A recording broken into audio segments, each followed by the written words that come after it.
Friends, welcome to Aji Kitchen and Beauty Tips. இன்னைக்கு நம்ம பார்க்க போறது நெய் மைசூர் பாக். அதுக்கு தேவையான ingredients வாங்க பார்க்கலாம். ஒரு கப் வந்து கடலை மாவு எடுத்துர்க்கேன். எந்த கப்லனா இந்த கப்ல தான் நம்ம எடுக்க போறது எல்லாமே கால்குலேஷன் பண்ணிக்கோங்க. இதுல வந்து ஒரு கப் வறுத்து வச்சிருக்கேன் கடலை மாவு. சுகர் வந்து அதே கப்ல 1.25 எடுத்துர்க்கேன். நீங்க சுகர் கம்மியா சாப்பிடுறவங்கன்னா ஒரு கப் எடுத்துக்கலாம். நெய் வந்து 1.5 எடுத்துருக்கேன் அதே கப்ல. வாங்க எப்படி பண்ணலான்னு பார்க்கலாம். கடலை மாவை நான் வறுத்து வச்சிருக்கேன். இப்போ நம்ம எடுத்து வச்சிருக்க கடலை மாவுல வந்து அந்த அதே அதுக்கு 1.5 கப்பு நெய் எடுத்து வச்சிருக்கேன். அப்படி இல்லைன்னா ஒரு கப்பு நெய் 1/2 கப்பு ஆயில் யூஸ் பண்ணிக்கலாம். உங்களுக்கு நெய் அதிகமாக யூஸ் பண்ண தேவை. இப்போ எடுத்து வச்சிருக்க அளவு அந்த நெய் மிக்சரை இதில் ஊற்றி கெட்டி விடாமல் கிண்டிக்கலாம். அரை இதை ஊற்றி கிண்டிக்கணும். ஏன்னா அப்போதான் கெட்டி விடுவாமல் இருக்கும். உங்களுக்கு நல்லா கிண்டிக்கலாம். இந்த பாருங்க பாதி நெய்யை ஊற்றி இதே மாதிரி கட்டி இல்லாமல் கிண்டி வச்சுக்கணும். வாங்க இப்போ இது எப்படி பண்ணலான்னு பார்க்கலாம். இப்போ கேஸ் ஆன் பண்ணியாச்சு. ஃபர்ஸ்ட் சர்க்கரை போடணும். அதே கப்பில் 1.25 எடுத்துருக்கேன். அந்த சர்க்கரையை போட்டுக்கலாம். அந்த கப்லேயே வந்து 3/4 கப்பு தண்ணி எடுத்துருக்கேன். 1.25 கப்புக்கு 3/4 கப்பு அது போதும். சர்க்கரை நல்லா கரைட்டும்.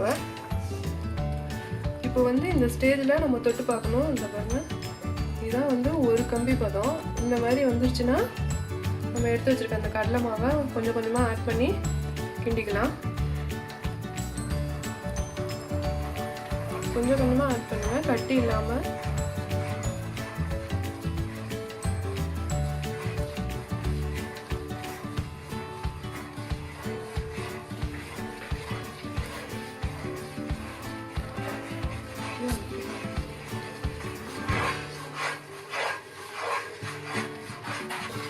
இந்த மாதிரி கைவிடாமல் கிண்டிக்கிட்டே இருக்கணும். மேலே முட்டை முட்டையாக வரணும். அது வரைக்கும் நல்லா கைவிடாமல் கிண்டணும்.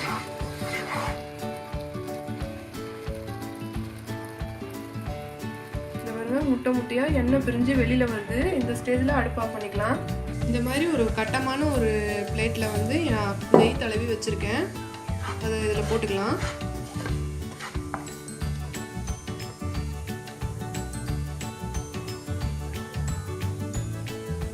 இப்போ நம்ம செஞ்சு வச்சிருக்க நெய் மைசூர் பாக்கெலாம் அந்த எண்ணெய் தண்ணின பிளேட்டில் ஊற்றியாச்சு. நல்லா ஆறட்டும். ஆறினோடனே இதை கட் பண்ணி பார்க்கலாம் எப்படி வந்திருக்குன்னு.